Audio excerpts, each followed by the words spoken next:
the haste or invis runes.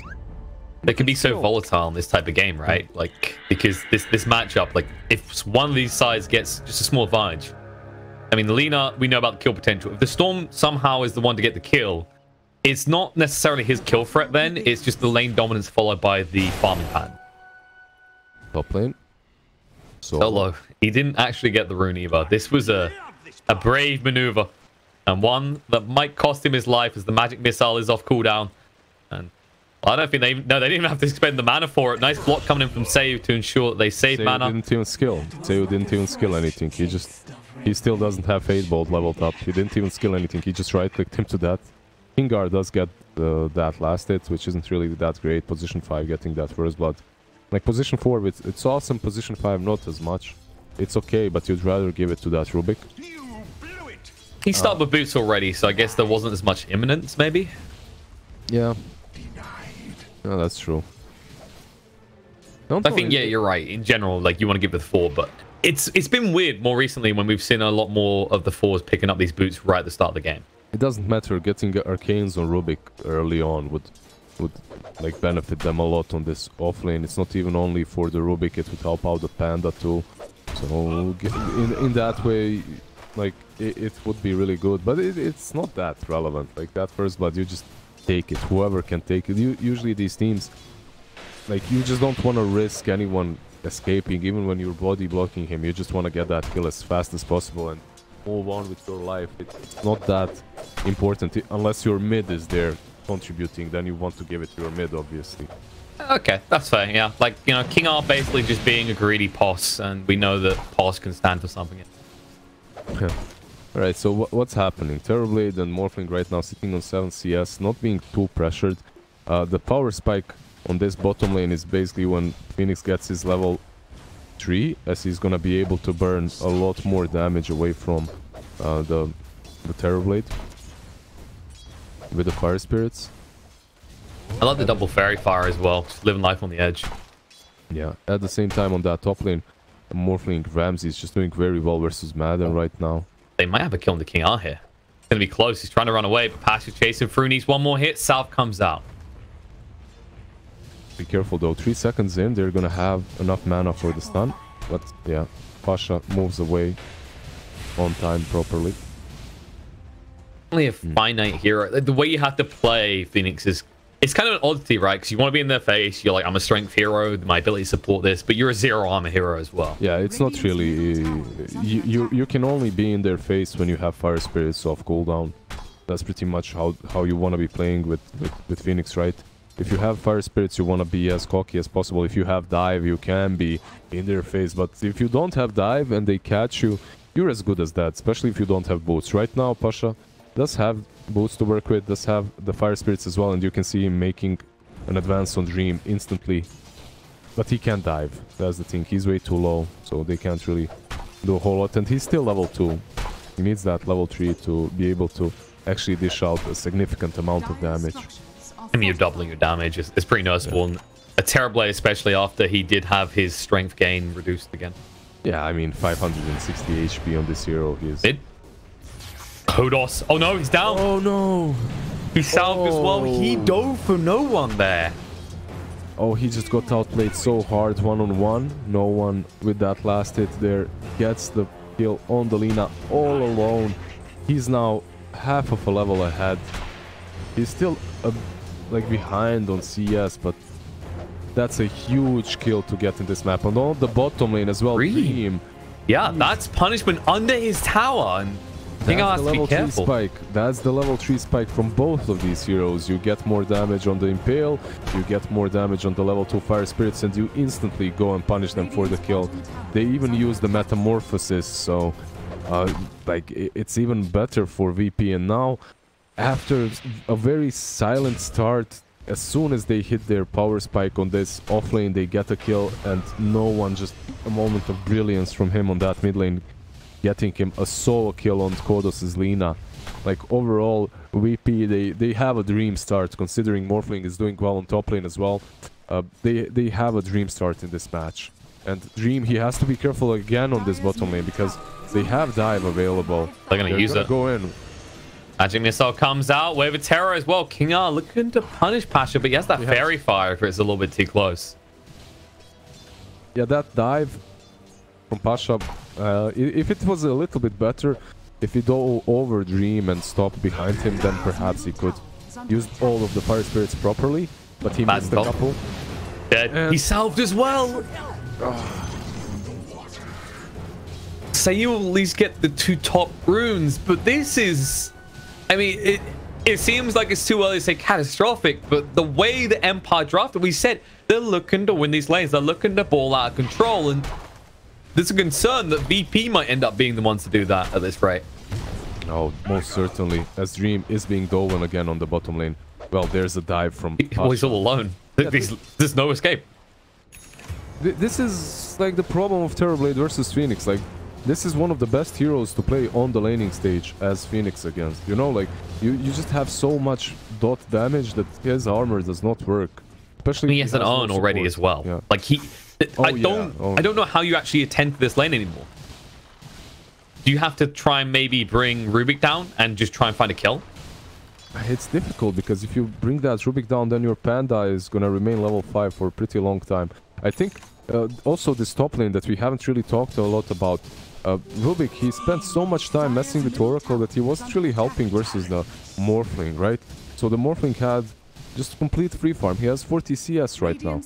Maybe if they used mid lane Roger. But Carapace came out though, and there's Laguna. They are not messing around. Fable as well. Yeah, they finally get that Roger kill. It's good. It's a good move by Empire taking down this tier 1. It's very important for them to take as much of map control as possible. Considering Terrorblade is confined in the jungle, he's gonna need a lot of space on the map. This does seem to define the movement towards pushing mid more often now, right? It's because we see a lot of these mids that can farm the jungle effectively. So Storm went to do that, and it feels like the moment you see that the team is leveraging the mid as an XP sap for their support, you rotate, right? Don't play Madden. Getting low. RAMZeS has the adaptive strike, but RAMZeS gets out just before the light strike array connects. A little bit too close for comfort there. He thought he could find an easy kill. He was looking to just finish off the adaptive strike on the Madden, but he'll be fine. Oh, the way he dodged that stun.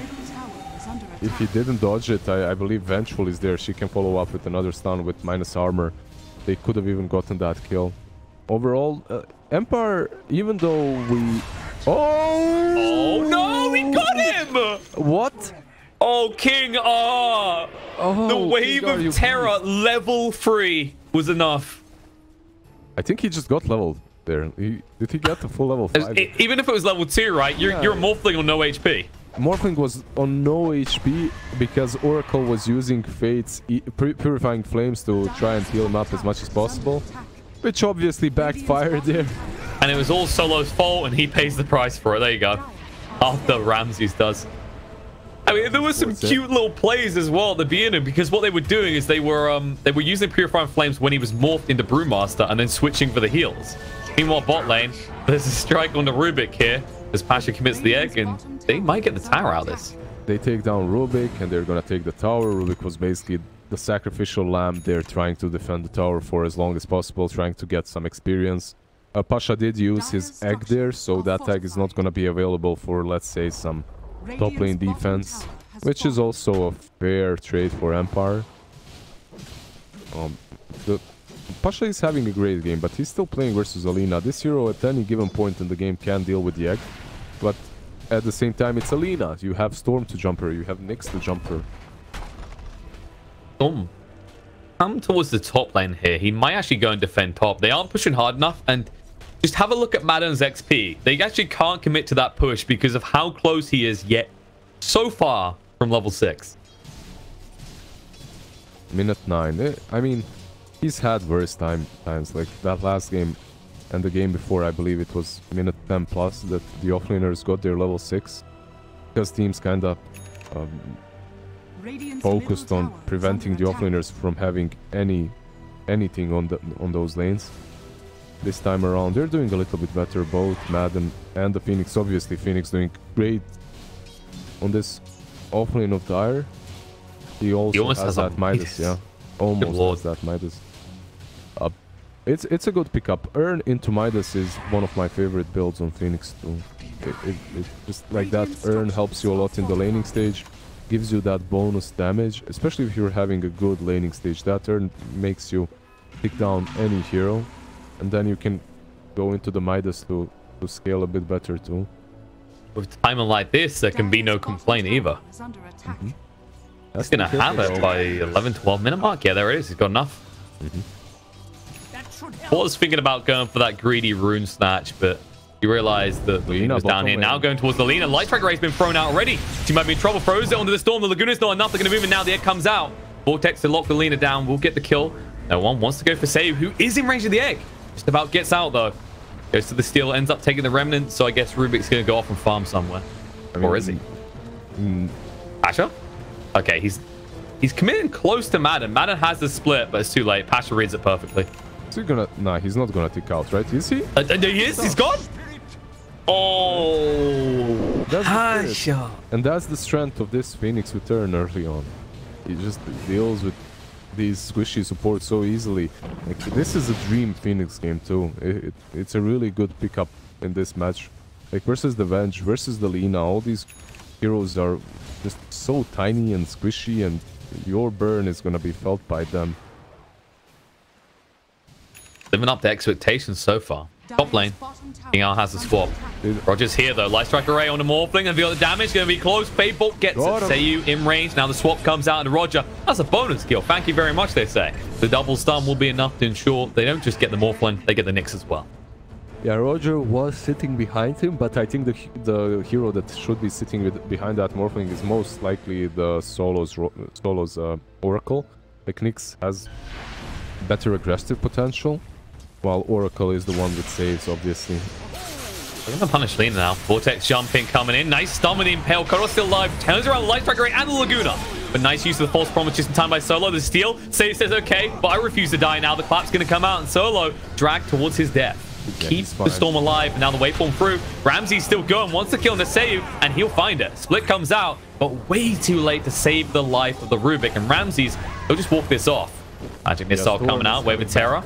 I mean, he can just morph back, and Storm is here. He's just waiting. He's wandering up, getting the max value out of the mana he can.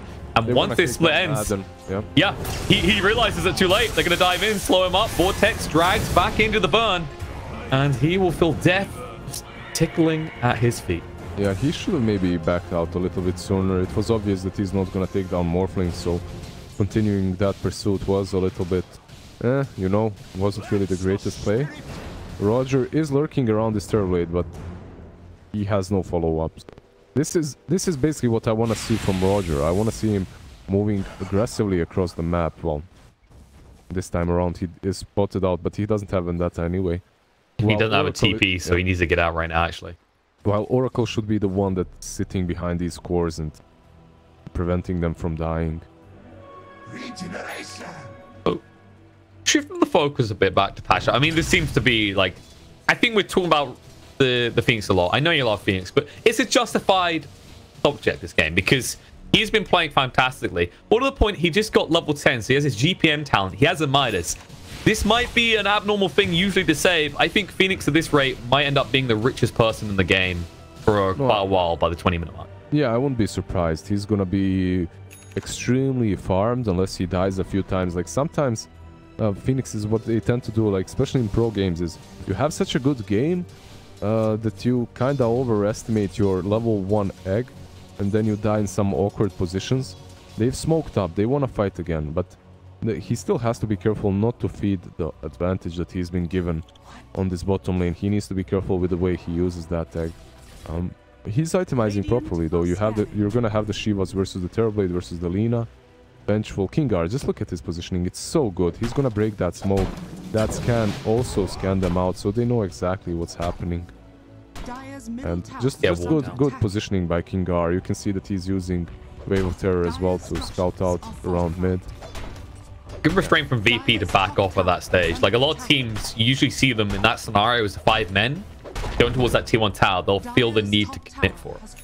Yeah, they don't have any wards that deep into the jungle, so behind the tier 1 on mid.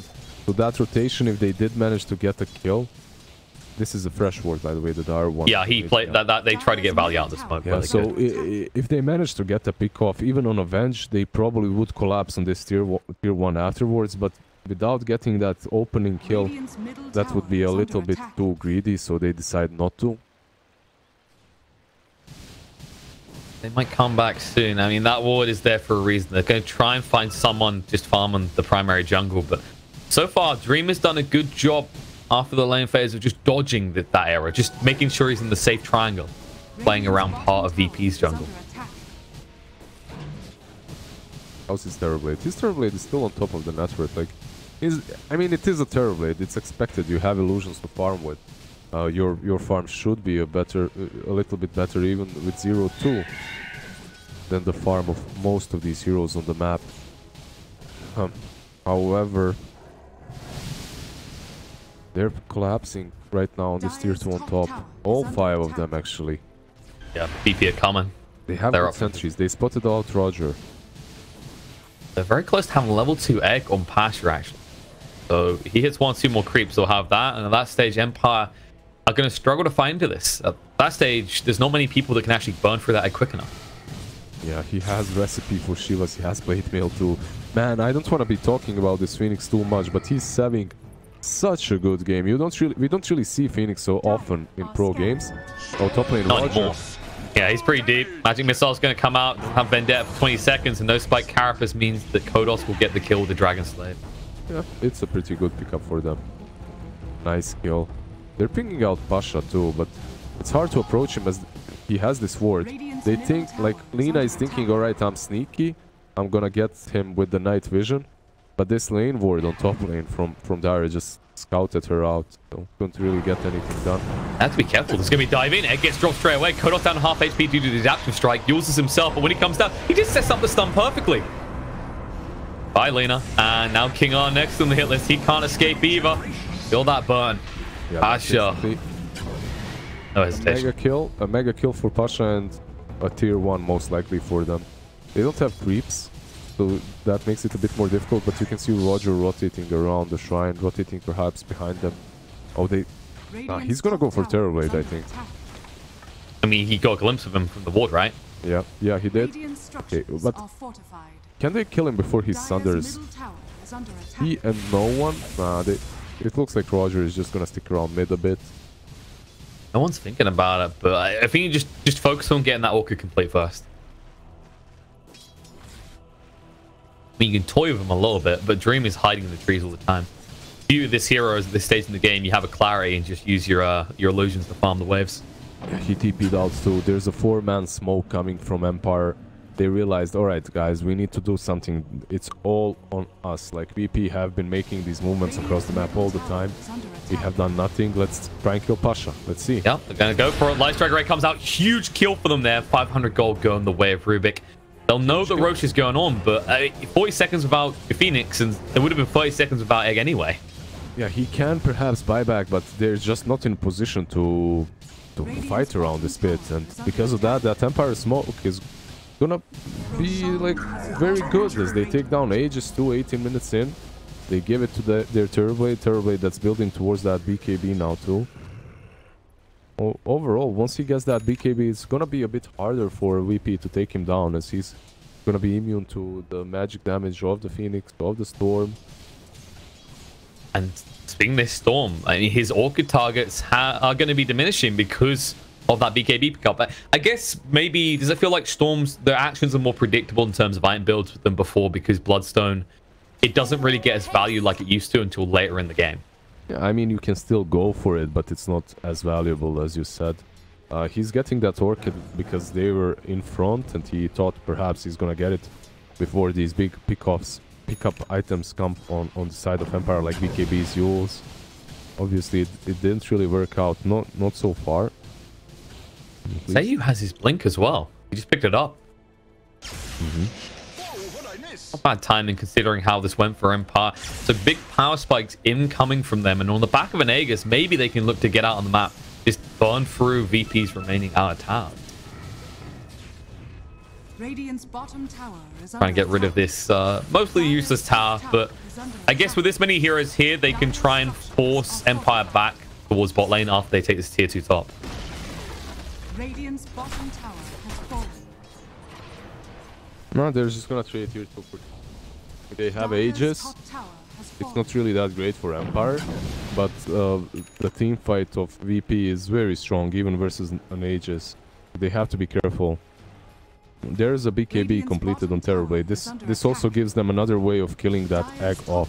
Even a level 2 egg, I think TB at this point with Yasha BKB, he might be able to take it down with perhaps one extra hit from one of the supports or something. And the problem is when you're playing versus that and you use BKB to take down that egg, like you're wasting a lot of your BKB timing on hitting one egg, and if you don't take it down, it's a disaster. If you take it down, good job, you wasted your whole BKB hitting one thing. And then what are you doing to deal with the rest of them? Morphling will reign free and supreme, and so the Storm. It's just basically Pasha is ticking the boxes, right? When you're an offlaner, if you're not dominating, your real question is, am I making the enemy waste a lot of time on me? And Phoenix is going to fill that box. Roger getting ready with a backstab as well. There you're hiding in the trees though, because he has that blink dagger. I don't think they've seen it yet either. The ping comes out now. The ward just about spotted him. They're going to go straight in. Seiyu is dead. There's no way he's going to escape that adaptive strike. Moving across, ball lining in. They're stacked pretty hard. The burn's going to come through as well. And now RAMZeS committing pretty heavily. Rue's going to get low. They can't quite finish him off. They'll find the kill eventual turnaround. Rue after no split comes out in time. And now Terrorblade instantly respawns and just TPs away with the BKB active. No one. He doesn't even die. He gets the kill on the Kodos. That attempt from Kodos there, he was shadow amuleted and he waited for Storm for the right moment to try and kill him, but he just doesn't manage to. And VP just style all over them. Even versus that Aegis, they just did not care. They're just way too far in front and they take a clean fight. Nyx Assassin scouting out the Rubik.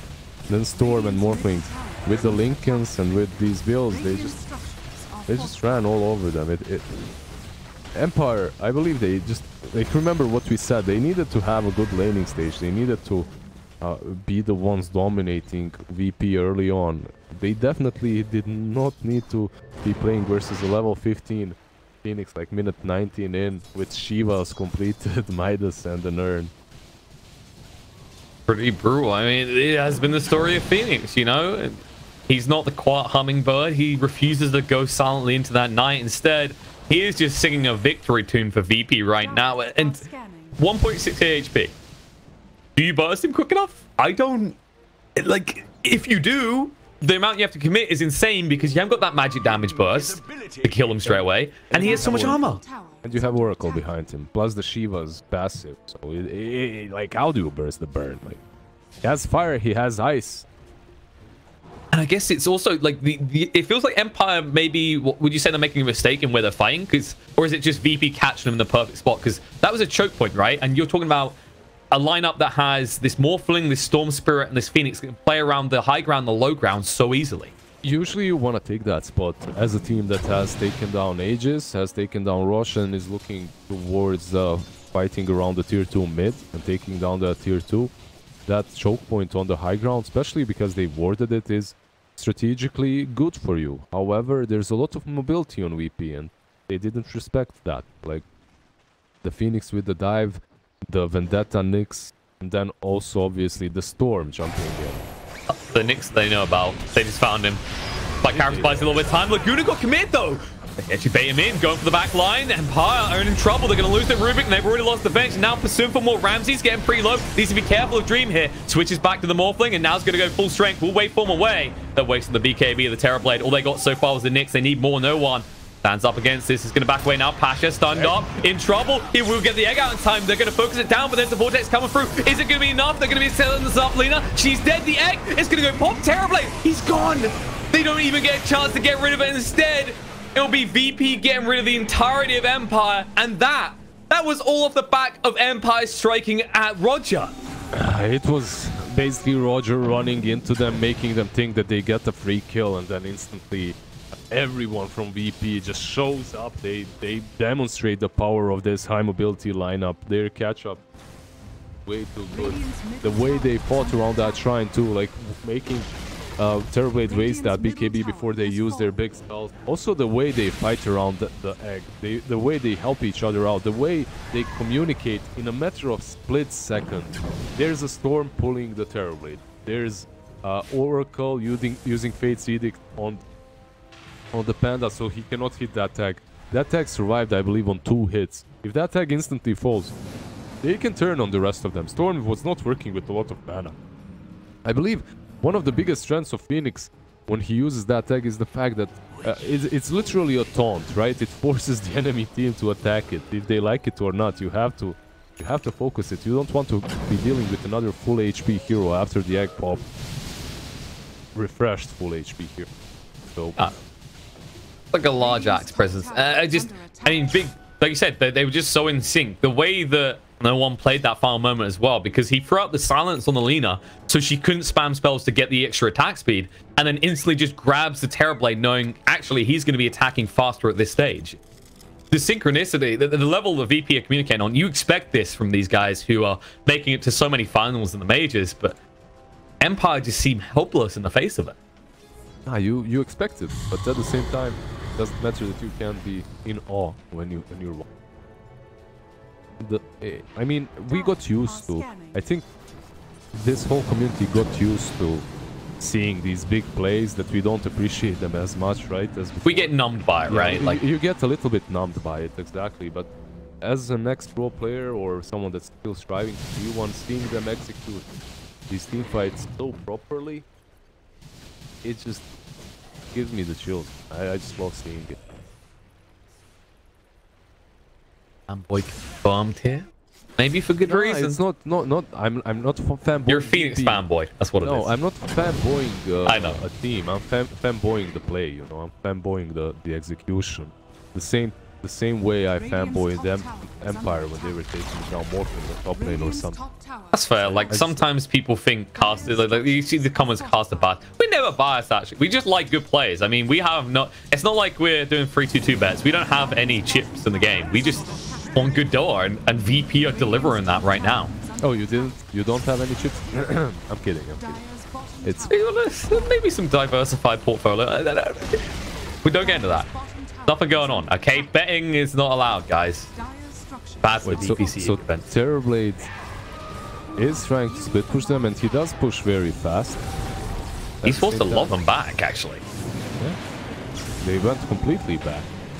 They want to try and fight this for sure. They have the meta. They have the egg, right? So there's no reason for them to just give up towers. They took down the tier 2 on top. And now they're gonna... Basically, the problem is, like, usually when you're this in front, you would be looking at forcing them back to defend the high ground. But you can't really force Alina and Terrorblade back, because they're gonna push even faster. Even though you're up front, you're in front of... When it comes to network, they're still gonna push faster than you, as those heroes are just insane at doing exactly that. They're made for pushes. Gonna be the real big focus is, as this goes later, does this potentially curve around the Empire's favor? Because you'd argue yes, usually with Terrorblade, but you actually look at the way the net worth is growing, it feels like at this rate it's going to be Terrorblade against the world, because Lina's starting to fall behind the other cores on the side of VP, and Dream's the only one competing.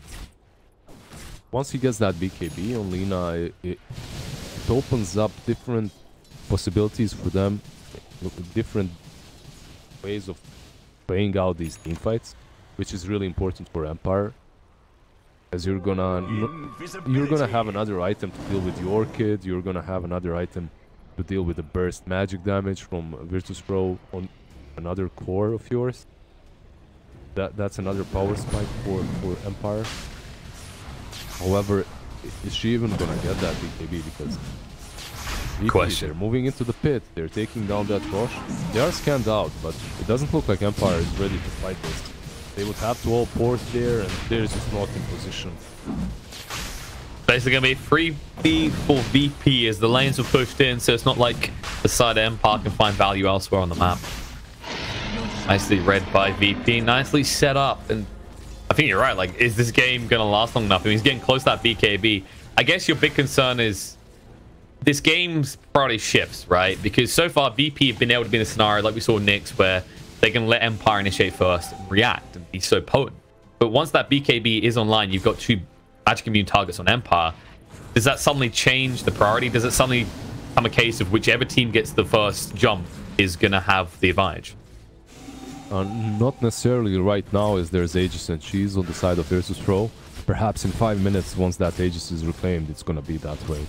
But at the moment, VP, strategically, they're in a much better position. And it's a much easier game for them to play. As you can see, Storm just zipping in on Dream. Yeah, going to punish him for that D-Ward, King R.